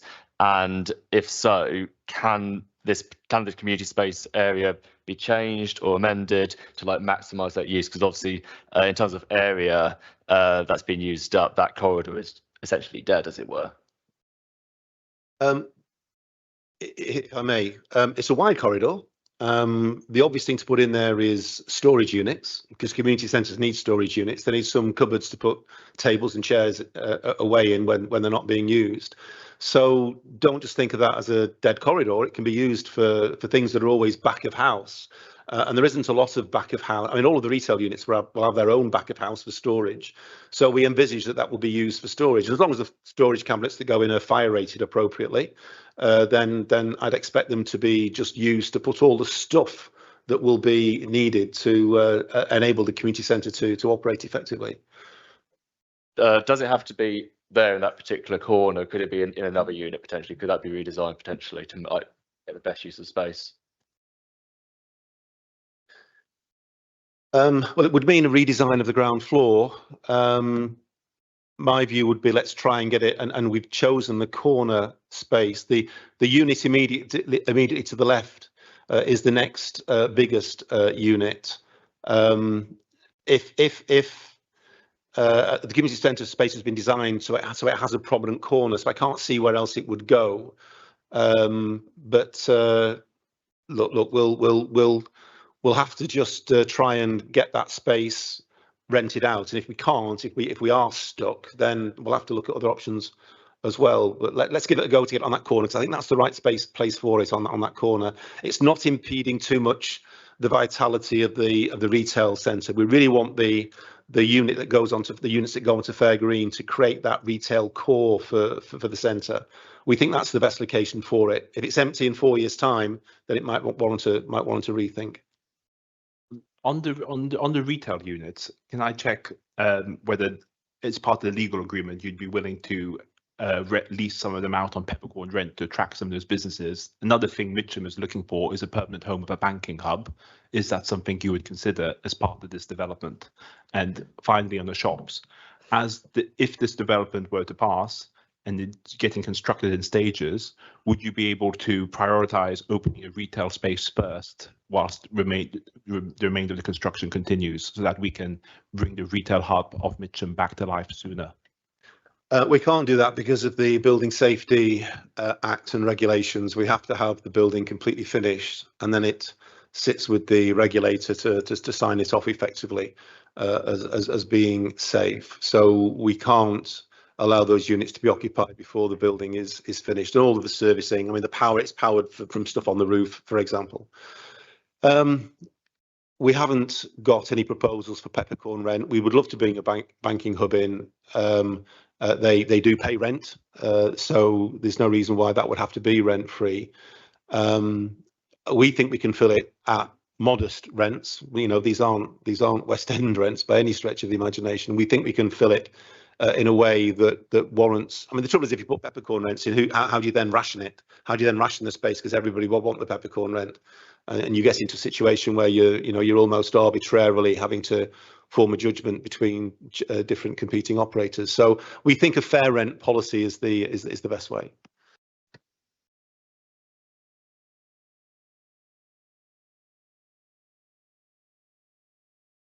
We're just double checking something, but Councillor Foley, I know you have. Thank you, Chair. The site sits next to some listed buildings, and obviously the well-known and well-photographed clock tower in Mitcham. The height of this, it worries me that the impact on these heritage assets has not been fully considered, and this development will do nothing to enhance or preserve the character of Mitcham town centre. Perhaps Wendy might like to answer that. So we have acknowledged it in the committee report that the scheme does result in less than substantial harm to the nearby heritage assets, and have assessed the proposal against paragraph 215 of the NPPF, where the harm must be weighed against the public benefits. So the planning balance is set out in section 11 of the committee report. Okay. Thank you.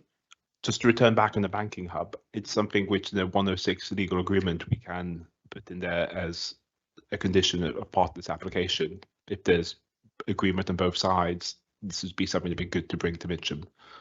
Right, more questions? Councillor Braithwaite.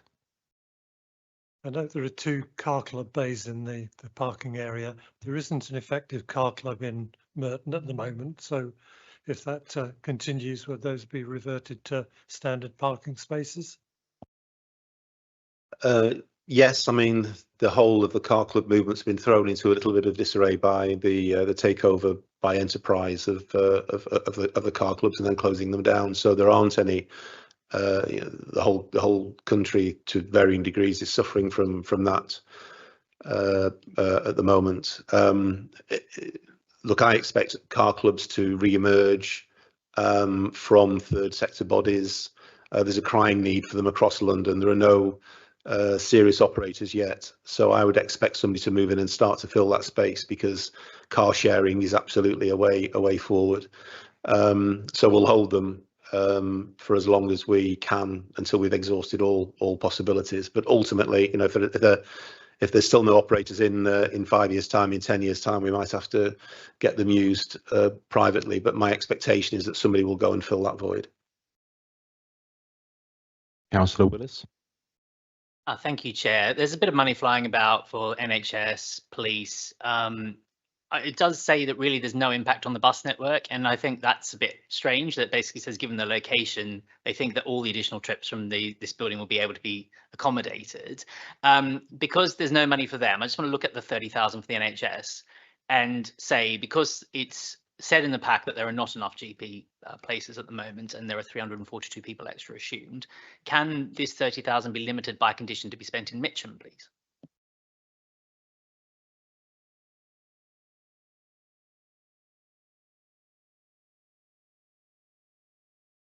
Wendy, do you have any expertise you can bring into this situation? Yes, so we have this £30,000 was sought by NHS, and previously, just want to draw on my previous experience for the gasworks scheme, where we've actually secured a decant mechanism. So if NHS does not claim this fund, or does not actually come and approach us for this additional funding within 5 years of completion of the scheme, then we allocate that funding to an alternative use, so that we could consider that for this application, similar to what we have done for gasworks, if that's something members consider appropriate.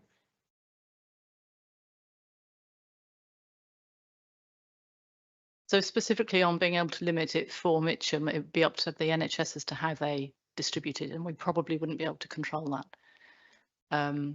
Because to be honest, I'm not clear on how the NHS operates in this part of London, but I doubt that they would be able to condition it to Mitcham. I wanted to ask some questions. We talked earlier about partnership working and having real projects, and I've received representations from the head teacher at St Mark's Primary School, and a real problem that they face is that it gets too hot. When it gets too hot, the kids aren't allowed to go play outside in the playground because there's no shade. There's absolutely no shade.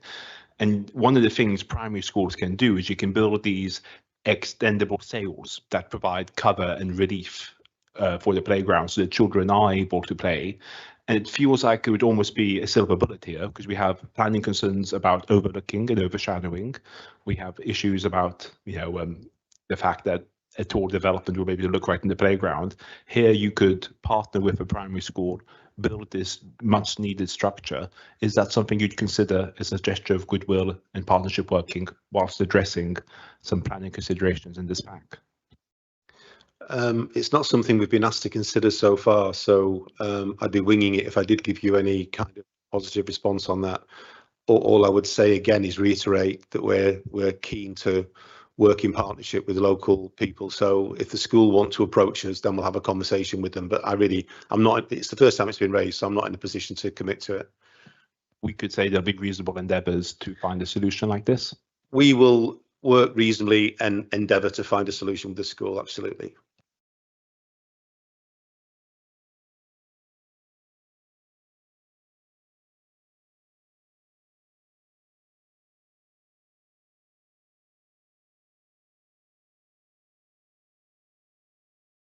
Something we can look at in the conditions. Are there more questions?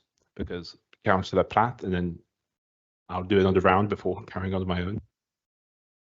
Thank you. On the subject of kind of community benefit, onto the active travel zones, I know 6 routes have been identified for improvements, such as brighter lights and public art to kind of to encourage active transport along those routes.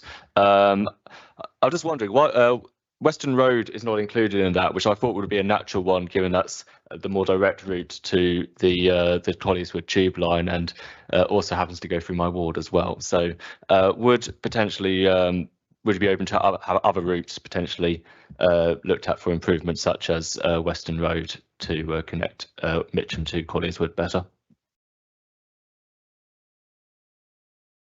Evening, sorry, happy to take that one on active travel. In terms of how the routes were decided for day and night time assessment, obviously we were looking at the key facilities en route, the key availability for various hospital sort of NHS surgeries, schools, various other points en route, and those routes were decided and agreed with the council as the ones to do. I think as part of that exercise we did extend some of the routes. So in terms of the routing assessments being done, that was agreed and set out with in cohesion with Highways officers. I wonder if the officers have any comments about why those routes were chosen, why any other routes could be chosen. Can I direct that to the transport officer, please? Thank you.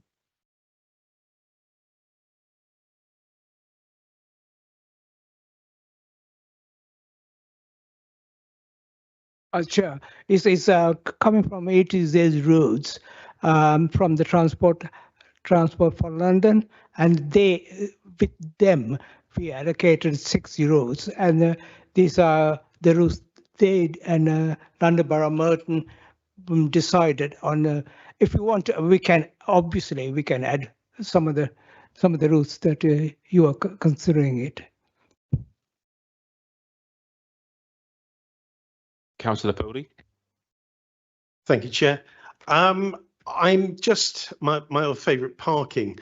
I am worried that most of the people in social housing have, they work in care, in delivery trades. A lot of them are going to have vehicles. 25 spaces, I really don't think is enough. And I'm worried about the impact it's going to have, because these people will have vehicles. I'm worried about the impact it's going to have on surrounding residents of Mitcham when people try and find spaces to park of an evening during the day. Has that been fully considered? And obviously people's situations change. Some of the people that don't have a car now may hopefully get a job. If they find themselves without one, that change of job may mean they have a vehicle with that job. They meet a partner. So it's just the impact on the parking where it's all going to be shifted to. I hear you completely. It's exactly one of my bugbears as well. But I think it's the rules that we live under require, as a London-based borough, we have public transport, and so the rules prevent us from having lots of car parking. But please, Wendy, can you elaborate more on that? If we had tried to get 249, what would have parking spaces? What would have happened with the planning system that we all have to operate under? What would have happened?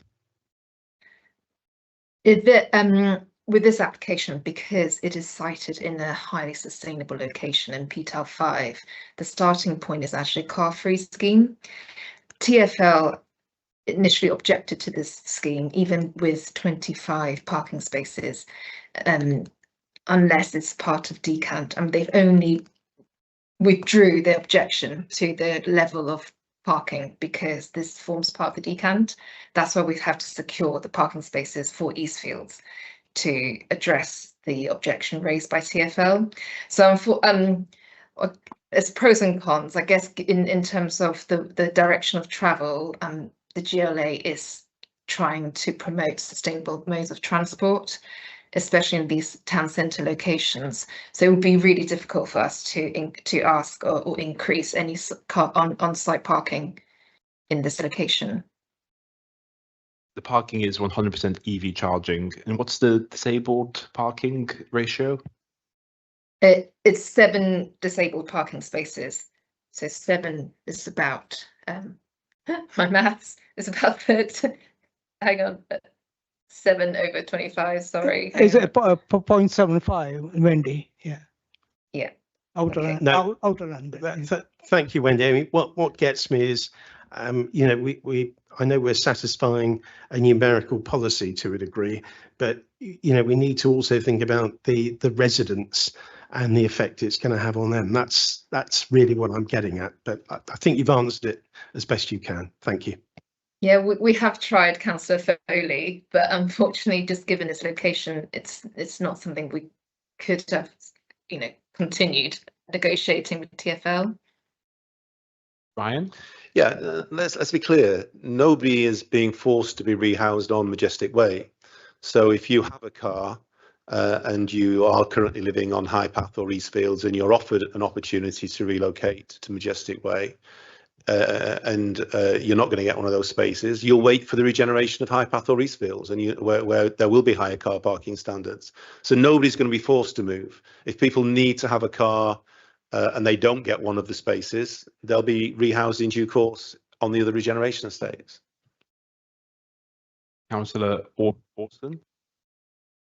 Yeah, just on the parking point, reading the pack, there was quite a lot of representation from current residents that parking is already inundated in the roads, often struggling to get spaces. And obviously with 249 units, there could be a huge increase in parking which doesn't have the spaces in there. Has the council given any consideration to introducing CPZs in the local area to protect the current residents who are already struggling in their area?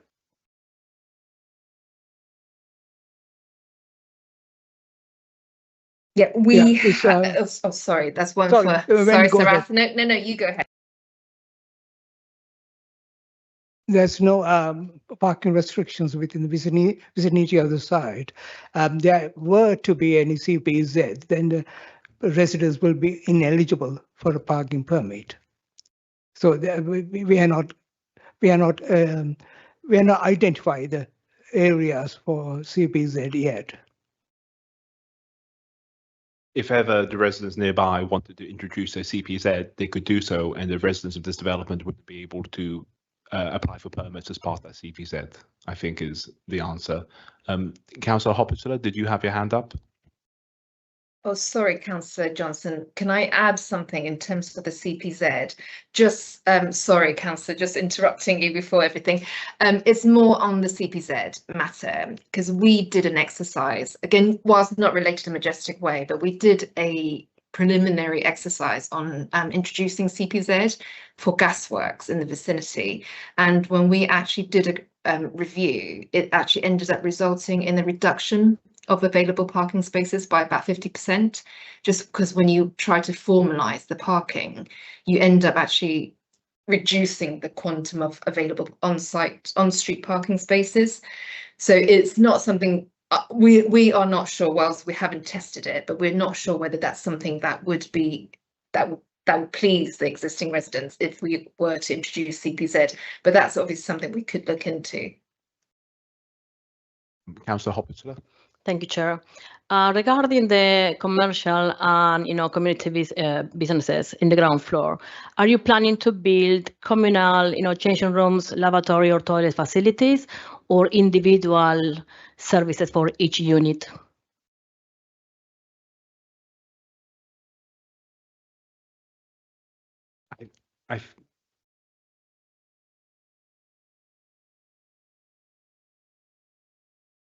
In the community centre or in the retail spaces? Both. We'll be providing them. So if they want their own toilets, they would provide their own toilet. We'll provide the plumbing points effectively for them to put toilets in if that's what they want. In the community centre, it'll depend on the use of the community centre. Yeah, so it's detailed to be worked out. It could be either way. It depends to a degree. It will depend on the tenant choice, but there's no reason why we couldn't provide some centrally as well in the ground floor units, rather than have everybody with their own toilet facilities. So it's yet to be worked out with the tenants and with the community centre operator, so we can be flexible. So Clarion will provide the toilet, or they have to pay for this expense? Well, if they're fitting the units out, it's something that would be normally part of their fit out. So again, there's flexibility there. I mean, it can be reflected in the rent that we charge, or they can decide to do it themselves. It can be cut either way. I suggest if you can review and see if you can do like community facilities, because that will be implementary in the cost of each business to rent your premises. And if we want to be successful of what we have in Mitcham, this is a very high cost for each business to add toilet facilities, and also timing of be able to rent and operate. So if it can be provided communal, it will be easier and straightforward for every business who wants to rent your spaces. If it's the case that they want to not provide a toilet facility within the unit, then we would provide it within the overall footprint of the ground floor. So as I say, I mean, if it depends on what they're selling. I mean, if it's a cafe and they need a toilet facility for their customers, for example, they're going to have to put them in anyway. So we'll just be as flexible as we can be at this stage and put whatever is needed. It's not something that is driving us in one direction or the other. Can I just come in? I think it's normal commercial practice that the person coming into the retail space fits it out. The plumbing's provided, and they bring in the sanitary ware as they need. So there's no reason to think this will be any different. I just try to, to facilitate, the business to succeed in Mitcham and not, finishing to be closed for extra expenses they have, because of the regulation of each class. Thank you. Councillor Platt. Very quick one from me. The officers will be pleased to know that I'm glad there is an archaeological condition on this site. It is, as you've heard, an historic town centre, so it is right that it is part of an archaeological priority zone. Just a minor thing, in the eventuality of stage 2, point B says, where appropriate, details of a programme of delivery related positive public benefits. Could we specify that this should include community engagement?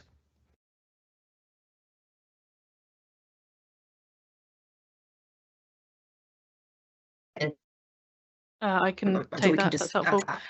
So we've produced an archaeologist based assessment for the scheme, and part of that we're a CIFA registered organisation, so that's the Chartered Institute for Archaeologists. So we're required to assess the possibility for community benefit when we get to the archaeological work stage, and I'm aware there's a condition been drafted for that kind of mitigation. So yeah, we'd certainly look to, in partnership with Clarion and as appropriate, facilitate community benefit through the archaeological works. Fantastic, because obviously it just we need to be able to communicate anything that is found, because obviously heritage is obviously something that obviously a lot of people in this room really care about. So I think it's no good that if something does happen, and obviously that is only an eventuality that stage 1 progresses to stage 2. I think it's in Clarion's interest to then share that with the community that we are in. Absolutely, agreed. I want to ask about local employment, because I can see the section is a bit blank. And I know with previous schemes, for example, the Gasworks, we're able to ensure that 35% of any jobs would go to local residents. So is that something we can see on this scheme as well? And can there be a commitment to use Employ Merton, which is an in-house service, to ensure that these jobs genuinely do go to local people? Yes, we bend over backwards to have a big social impact on all of our schemes. Some of the consultants sat on the table here with me today have entered into obligations to have, for example, work placements with local residents. So there's a whole range of things that we do, and whether that's more generic through all of our activities in Merton or specific to this site, we will be signing up to make sure that the social impact is as good as it can be. And yes, working with a local organisation such as yours is a no-brainer for us. It's very straightforward to agree to that.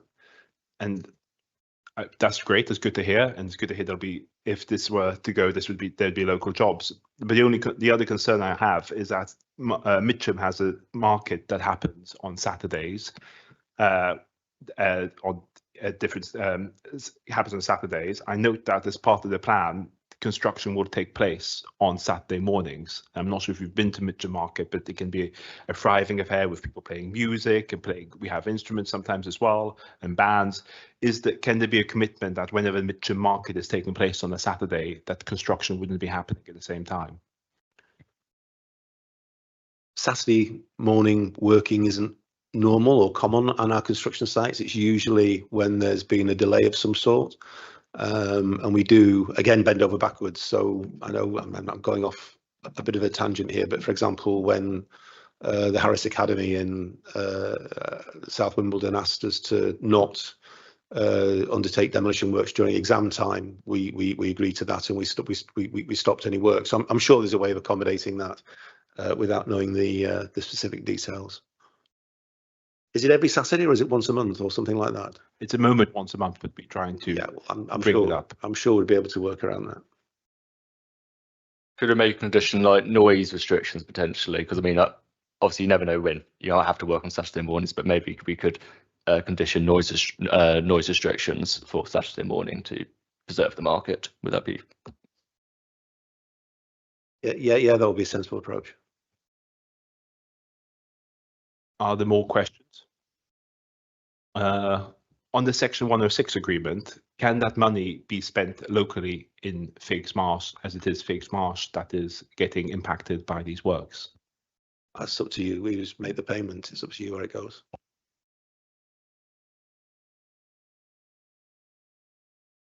Okay, that's a moot point. Okay, great.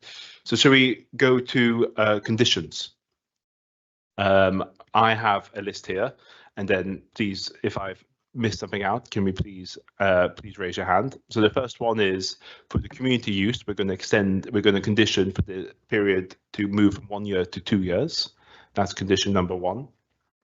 Number 2 is reasonable endeavours to bring a banking hub, bring a permanent home for the banking hub into Mitcham Town Centre. Reasonable endeavours to commit to working with St Mark's Primary School to install a sale structure to prevent overlooking. Council, for when we're talking about the Mitcham Town Centre Regeneration Fund, for the council to distribute this money immediately upon signing the legal agreement. And then for local employment to employ Merton, and for a minimum of at least 35% of local workers being used as part of 35% local workers. Are there any other conditions that I've missed, Councillor Willis? Just to come in on your earlier point, I was thinking, because the car park closed in July 24, which was Merton's lease, and obviously I'm disappointed that the site's vacant after 2 years, but you know, our reaction to the closure of the bank, for instance, highlights the fact that there mustn't have been a condition in place for continued use of the retail site, so we should have one here. Basically, to allay your concerns from earlier, my suggestion is that there's reasonable endeavours for the commercial units to be occupied before the residential is, and I'm wondering if we could add that. Yes, I think that's a point. We could talk about reasonable endeavours, including peppercorn rent we talked about earlier, didn't we? We could include it in the legal agreement. So yes, that's something we can include as well. Reasonable endeavours to ensure that the retail units are filled with peppercorn rent explored. Chair, I have to resist the peppercorn rent. I think we'll get ourselves into an awful pickle with deciding who is going to be able to go in at peppercorn rent and who isn't. We will have a fair rent policy, but I have to push back on peppercorn rents universally through the retail units. I think it will be unfair on other traders in town because you're giving an unfair advantage to other traders. It's in our self-interest to get those units filled at a fair rent.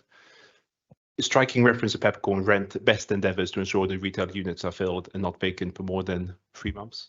Absolutely. I mean, that goes without saying that we end up paying, you know, double the business rates if they're not occupied. It's absolutely in our interest to get those units occupied. So best endeavours that the retail units reasonable endeavours. Why not best? Best has a certain legal meaning, which means virtually under any circumstances. We'll use reasonable endeavours to get those units let, and it's in our commercial interest to get them let.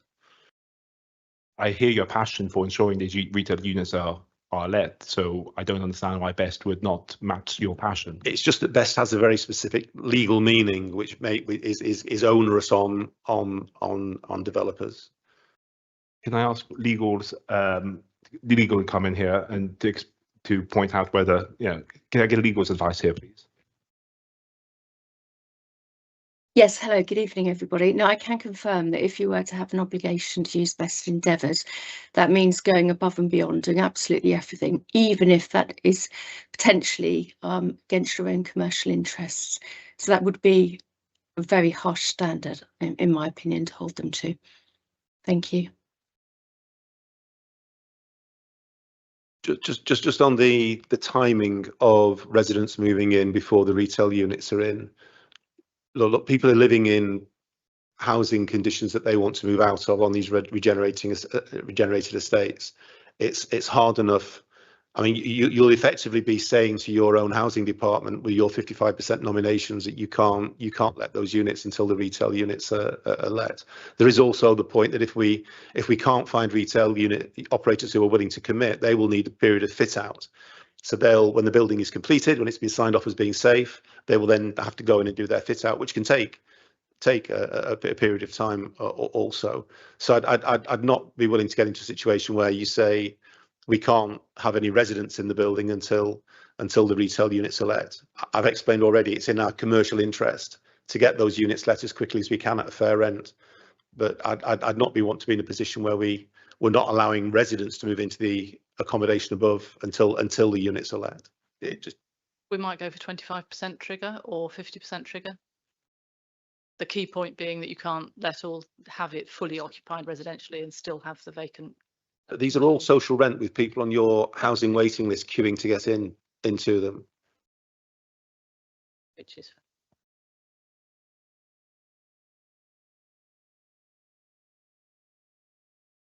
I'm just concerned that I understand that there is the enthusiasm to ensure that these retail units do not lay empty. But so what I'm hearing right now is that you wouldn't be able to put residents into the residential unless the retail units are completely filled. I thought that's what you were suggesting. No, what I was suggesting was that residents get to move in as soon as possible. Yeah, always, but that the retail units should not remain vacant, and that you will use best endeavours to ensure that the retail units will be occupied somehow. And the reason why I wanted to use best endeavours over reasonable is that would open up the possibilities of perhaps peppercorn rent for some of them to create an anchor business, so that, bringing a pharmacy, bringing something like that in, so that you could ensure that these retail units are actually filled. I can only reiterate that it's in our interest. Otherwise, we're paying double the business rates on empty units. It's in our interest to get those units filled. End of. Councillor Foley and Councillor Willis. Thank you, Chair. I was only going to go back, actually, what Mr. Ham says. We did have a barrister on planning, a councillor, I shan't name that councillor, but we went through the best and the reasonable, and it was determined that reasonable was the better way because there are legal constraints. Not to go against either of you, but I think reasonable is probably, it might come back, and I think reasonable will get everybody agreed.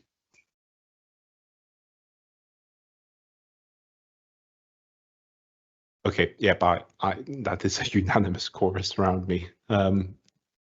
Councillor Willis.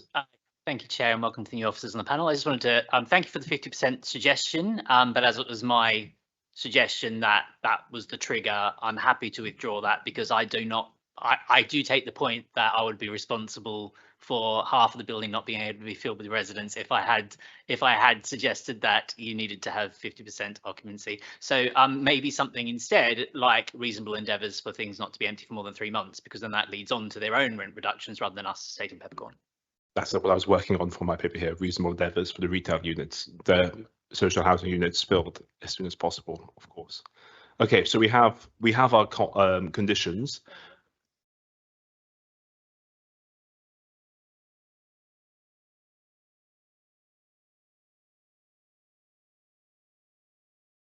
Was there something on active travel corridors that someone would like to bring up again? I think was the transport officer is going to look into other routes potentially. Yeah. And So we can include that in as a we can take that away. Okay, great. Are there any other conditions that we would? The noise restrictions on Saturday mornings that we just mentioned. Of course. Yes. Yep. Yep. And if agreed, the inclusion of community engagement as the public benefits in the archaeological condition potential. I'm happy to include both as conditions, reasonable endeavours to ensure that Mitcham Market is not impacted by construction, and reasonable endeavours for community engagement as part of the archaeological practice. Okay, so we have a list of conditions.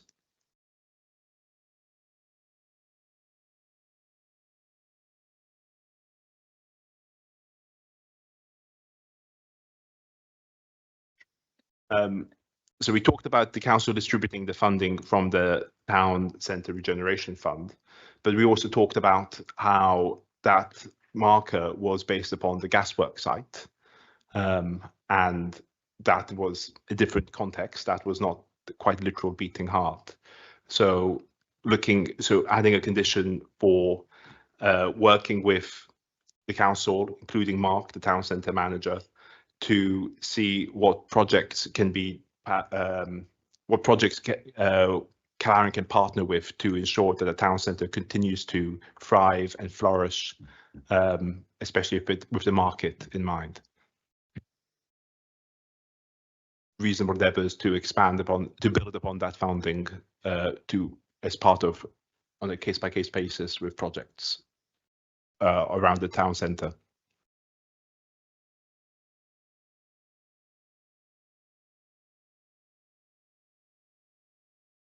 So we can amend the wording of the legal agreement so that, in collaboration with Clarion, that the further projects in Mitcham Town Centre in compensation for the disruption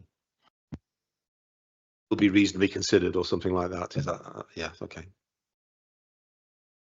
Okay, we have our conditions. Should we vote on them? All those against the conditions, please raise your hands. All those in favour, please raise your hand. And all those not voting on the conditions, if you're not voting on the conditions, can you now raise your hand? Great. Now, now's the time for comments before we vote. We have an amended application. Are there any people who would like to comment? Councillor Willis. Thank you, Chair. TfL talk about the need to remove the car spaces once decant is done. I mean, there are 25 car spaces for 249 flats. Most normal people don't think that's too much. Repurpose to disabled, I could cope with, but not removal. So I do as much as you can to prevent that, especially when we're knocking down a city centre car park to build this thing. I am disappointed the site is vacant after 2 years. We want to get it right, of course, but I'm surprised by some people's reaction to, for example, the closure of the bank. I'm not sure what we expected to happen when Merton Council surrendered its lease without any conditions to keep it open. Look, for me, it's always been about policy 12.6 on tall buildings. As the objector will know, unfortunately, the mention of a 6-storey limit was actually removed from MIA in the final plan, no doubt deliberately by the inspectorate. So making my decision on whether substantial harm is caused here, I will be balancing the existing situation of an empty town centre and empty shops. Are there any other comments? Okay, then I will move to voting. All those who will be voting against this application, can they please raise their hands now? All those who are voting in favour of the application, can they please raise their hands now? And all those who are not voting? Okay. That application has passed. So for clarification purposes, that was 2 against and 7 in favour. What? 2 against and 7 in favour. And one abstention. We now move to the next part of the meeting, which is planning appeal decisions. Can I please ask Penelope to introduce this item of business? This report just sets out the appeals that we have had and the decisions that have been made. By way of some commentary, we were all rather interested to see that one of these appeals has actually been as what's known in the trade as a split decision. It was allowed in part, which is very, very rare. So that was sort of piqued our interest. But otherwise, there's really nothing to say about this list of appeals.